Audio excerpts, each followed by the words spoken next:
V sobotu sa v Humennom uskutočnil 11. ročník plaveckých pretekov o cenu mesta Humenné s medzinárodnou účasťou. Zúčastnilo sa ho napokon rekordných 283 plavcov. Meeting otvoril poslanec mestského zastupiteľstva a zástupca primátorky mesta Humenné Andrej Semanco za asistencie poslankyne a zástupkyne riaditeľky Centra voľného času Dúha Dariny Barančíkovej. Keď to všetko rozlosujeme, tak bude tu okolo 1350 štartov chlapcov a devčata. Je naplnený celý deň a to je do 1 minúty nastavené tak, aby všetko klapalo, čo ako má. 33 plavcov plaveckého klubu Chemes Humenné vylovilo 15 zlatých, 15 strieborných a 11 bronzových medailí. 11. ročník ceny mesta Humenného, myslím si, že patrí medzi najťažších, ale možno najkvalitnejšie zorganizovaných. 11. ročník, to už niečo hovorí, že z roka na rok sa to skvalitňuje. Cez 250 štartujúcich je tu 13 oddielov, aj zo zahraničia, z Maďarskej republiky je tu jeden oddiel.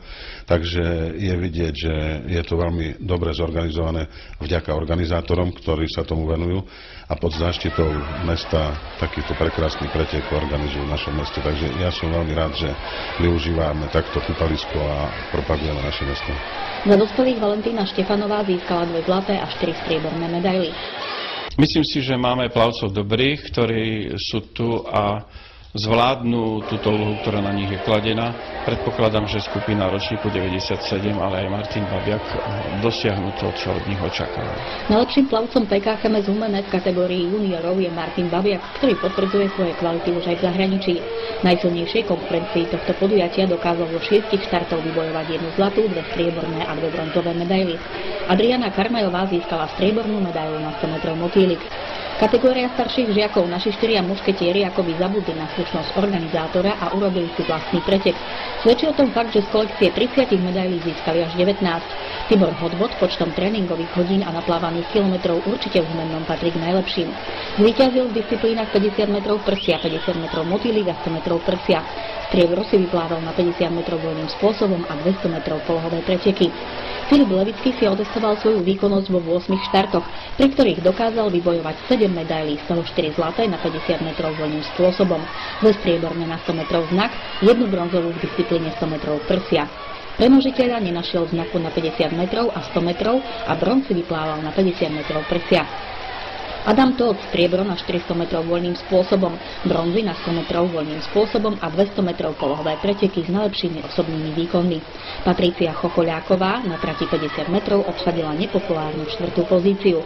Znakár Filip Firkaľ si poprvýkrát zaplával v kategórii starších žiakov a v silnej konkurencii disciplíny 100 metrov znak obsadil si 1 priečku. Barbora Srbinová dokázala vybojovať 2 magické 7 miesta na 50 metrov a 100 metrov znak. Petr Semancov v silnej konkurencii získal striebro na 50 metrov znak a bronz na 200 metrov polohové preteky. William Terkoš striebro na 100 metrov znak a bronz na 100 metrov motýlik, ale je krásne 4. miesta na 400 metrov voľným spôsobom, 50 metrov motýlik či 200 metrov polohové preteky. Patrícia Koškovská bronzová medaila na 100 metrov motýlik. Zo sestier Gribaničových bola tentokrát úspešnejšia mladšia Daniela, ktorá si bojovným výkonom na 50 metrov znak a 100 metrov motýlik vyplávala zhodne 6. miesta. Stanka najmä v znakárskom šprinte príjemne potešila ziskom 7. miesta. 7. sa umiestnila napokon aj Kristína Horvátová v disciplíne 100 metrov motýlik.